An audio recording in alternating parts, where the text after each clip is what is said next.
আসসালামু আলাইকুম, welcome to Pabna tutorial. আবারও হাজির হলাম নতুন একটি টপিকস নিয়ে।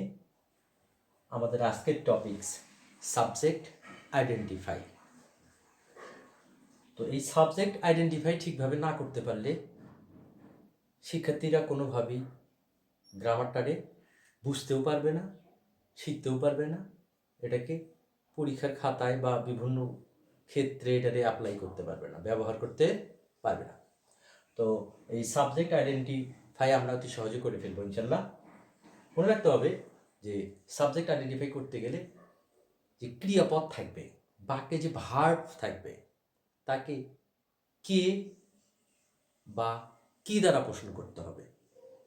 কে বা কি দ্বারা ক্রিয়াপদকে প্রশ্ন করলে যে উত্তর পাওয়া যাবে তাহাই হবে আমাদের সাবজেক্ট বা কর্তা। মনে রাখতে হবে, যদি আমরা কে দ্বারা প্রশ্ন করে উত্তর না পাই তাহলে কি দ্বারা প্রশ্ন করব? কে বা কি, যে কোনো একটা উত্তর আসতেই হবে। তো আমরা উদাহরণে যাচ্ছি।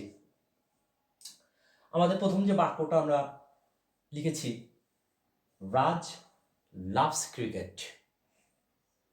এখানে আমরা আমাদের ক্রিয়াপদ ভার্ব, এটা হচ্ছে লাভস।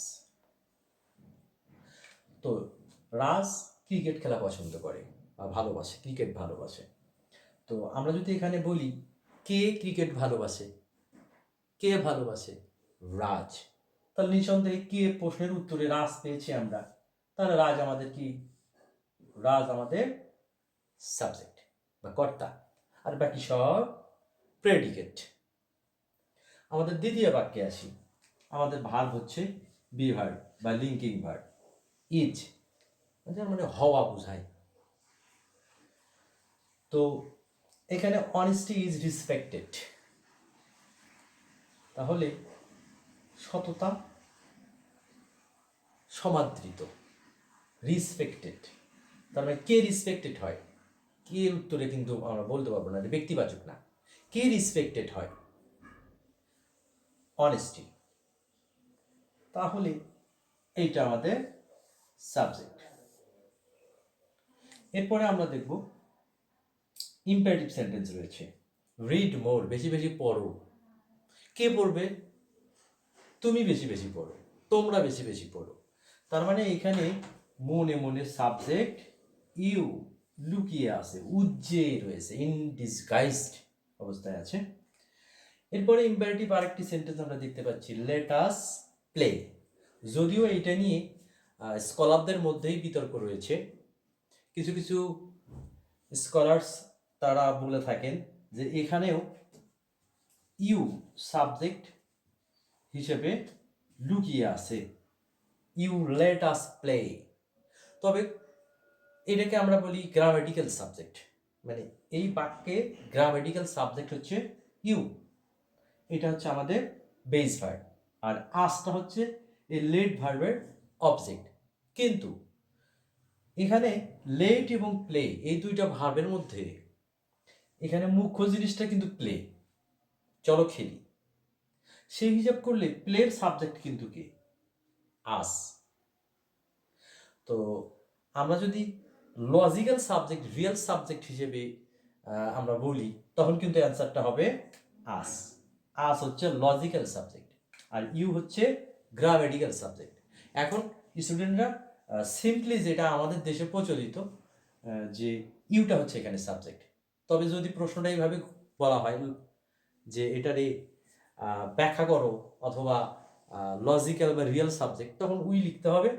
সিম্পলি সাবজেক্ট যদি বলে, সিম্পলি সাবজেক্ট বা গ্রামেটিক্যাল সাবজেক্ট যদি বলে, তাহলে ইউ লিখতে হবে। এরপর আসছি আমাদের 5 নম্বর সেন্টেন্সটা, লং লিভ বাংলাদেশ। এটা একটা অপটেটিভ সেন্টেন্স। তো আমাদের ক্রিয়াপদ রয়েছে এই যে লিভ, এই লিভ এই ক্রিয়াপদকে আমরা এখন প্রশ্ন করি, কে দীর্ঘজীবী হবে বা কি দীর্ঘজীবী হবে? বাংলাদেশ দীর্ঘজীবী হবে। তাহলে আমাদের এই বাংলাদেশ হচ্ছে আমাদের সাবজেক্ট, বাকি সব predicate. What are nice day it is, চমৎকার একটা দিন। এইখানে কি চমৎকার? ইট, ইহা, এটা আমাদের সাবজেক্ট। হ্যাঁ, অনেকে এটাকে ডেকে সাবজেক্ট বলতে পারেন, কিন্তু প্রকৃতপক্ষে এই ডেটা কিন্তু ইটেরই কমপ্লিমেন্ট হিসেবে আছে। মানে এটাকে যদি আমরা অ্যাসার্টিভ করি it is a nice day, তাহলে ডেটা কিন্তু ইটেরই কমপ্লিমেন্ট। সুতরাং এখানে সাবজেক্ট হচ্ছে আমাদের ইট। এরপরে আমাদের শেষ বাক্যে আমরা দেয়ার ওয়াজ আ রিভার, একটা নদী ছিল। কি ছিল? নদী। তাহলে এইখানে সাবজেক্টটা হচ্ছে আমাদের রিভার। ভার্বের পরে আছে সাবজেক্টটা, দেয়ার কখনো কিন্তু সাবজেক্ট নয়। অনেকের একটা ছোটবেলা থেকে তারা চর্চা করে আসে অনেক বাচ্চারাই যে বাক্যের প্রথমে সাবজেক্ট থাকে। হ্যাঁ, কথাটা আংশিক সত্য। অ্যাসার্টিভের ক্ষেত্রে সাধারণত বাক্যের প্রথমে সাবজেক্ট থাকে, তবে এটাও কিন্তু অ্যাসার্টিভ সেন্টেন্স ছিল। এইখানে দেয়ার সামনে আসছে, যখন হেয়ার দেয়ার ইন্ট্রোডাক্টরি অ্যাডভার্ব সামনে থাকবে অথবা কিছু কিছু নেগেটিভ অ্যাডভার্ব সামনে থাকবে, তখন কিন্তু সাবজেক্টটা ভার্বের পরে যায়। এটারই কিন্তু ইনভার্সন অফ সেন্টেন্স বা ইনভার্সন অফ ভার্ব বলা হয়। তো আশা করি আপনারা বুঝতে পেরেছেন। আমার মনে হয় সাবজেক্ট সম্পর্কে পরিষ্কার একটা ধারণা অলরেডি আমি দেওয়ার চেষ্টা করেছি। তো সবাই ভালো থাকবেন, আগামীতে কথা হবে। আল্লাহ হাফিজ।